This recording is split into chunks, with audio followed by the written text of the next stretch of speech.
Did you know Canada is home to over 50,000 Indigenous-owned businesses?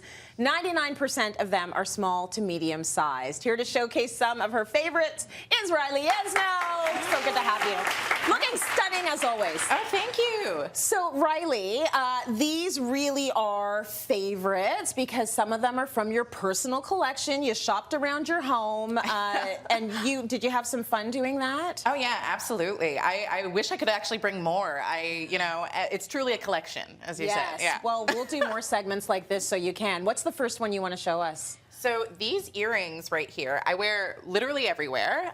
They're by a designer named Warren Stephen Scott, and he is actually based and works out of Toronto. But I figured I had to bring some earrings because it's a very well-known thing amongst Indigenous feminine people that, our earring game is unmatched. Strong. So yeah. I'm representing. That's right. You're not only representing on the bust, you're representing in your ears.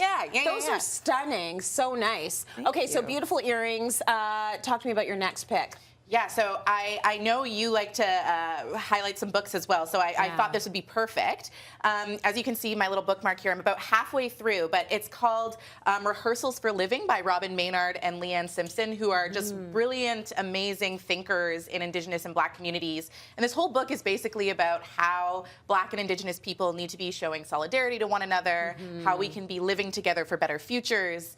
And in, this world of sometimes doom and gloom, it's like so beautiful and bright. And so I highly, highly recommend this book. I think one of the most beautiful things to come out of all of the racial uprising that happened in 2020 is feeling those bonds become connected and way more vocal. Because I didn't see a lot about that until that time. So I think that that's lovely that there's a book talking about that tie. Yeah. Good stuff. Okay, music. We got to talk about music. It is an integral part of daily life and the spiritual beliefs of many Indigenous people. So you got to tell me what you brought today. So my partner and I have a bit of an absurd record collection. And so I was scouring through and I figured I have to bring Buffy, who, they say right now we're in the middle of an Indigenous renaissance. Yeah. But Buffy's been at this for, decades. And, OG. She's an original feminist icon. I don't think people realize she is the first person to ever breastfeed on live TV. In 1977, she did it on Sesame Street and was the first one ever. So, yeah. So this record's great. And my favorite song is actually the first one, You Gotta Run, featuring Tanya Tagaq, who is another Indigenous icon. So, yeah, all around 10 out of 10. Bring your vinyl any day, anytime here. We love to see it. We're also spotlighting an Indigenous woman-owned business. Yeah, so I actually found this artist on Instagram. They are at Indigenous Woman Art. Okay. And so I picked this one out because when I was growing up on the res, we only had a couple of TV channels, and one of them always played Sailor Moon. Right. And so I was obsessed with Sailor Moon growing up. I have a tattoo on my arm you can't quite see right now. Yeah. And so I saw this, natified version of Sailor Moon, little brown girl with her braids, and I was like, I need it. So yeah, I picked that up right away. It hangs on the wall in our living room. I love it. Oh, that is so good. Yeah. Sailor Moon and her humongous eyes. Oh yeah. Right? That's all such a huge part of it. Okay, talk to me a little bit about supporting proceeds for clean water. Yeah, so this coffee is Birch Bark Coffee Company. They're based out of the Ottawa region, Indigenous-owned, operated, organic, fair trade. And this one I love is called Two-Spirit, and there's a little description there that talks about Two-Spirit people, where the term comes from, what it means in Indigenous communities. And yeah, the proceeds, a portion of them go to clean water initiatives and First Nations communities. So very, very important.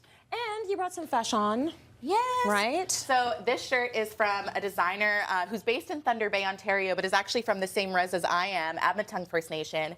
And it says, we are still your Indian problem. And I get a lot of looks when I wear this one, but it's referencing a really infamous quote from, a former Canadian minister, Duncan Campbell Scott, who said at the time one of Canada's biggest problems was the Indian problem. And to get rid of this Indian problem, he was the architect of, the residential school system, a lot of horrible atrocities. And so this shirt's kind of a piece of resistance to say, we are still your Indian problem. We are still here. You did not get rid of us. And so I always feel pretty powerful when I wear it. Oh, that is so good. He was a major assimilationist, right? Like, so until, what was it? Like, we won't be okay until all of the Indians are gone. So basically, get them into Canadian society and take the indigeneity out of them. Yeah, I believe the quote was, save the man, kill the Indian. Save the man, kill the Indian. That's what I was trying to think of. But what a piece of resistance to wear around all the time. Yeah, absolutely. And Indigenous communities are still thriving. So Riley, thank you so much. Yeah. We appreciate that. Find more information on these incredible products and their makers on our website, cityline.tv.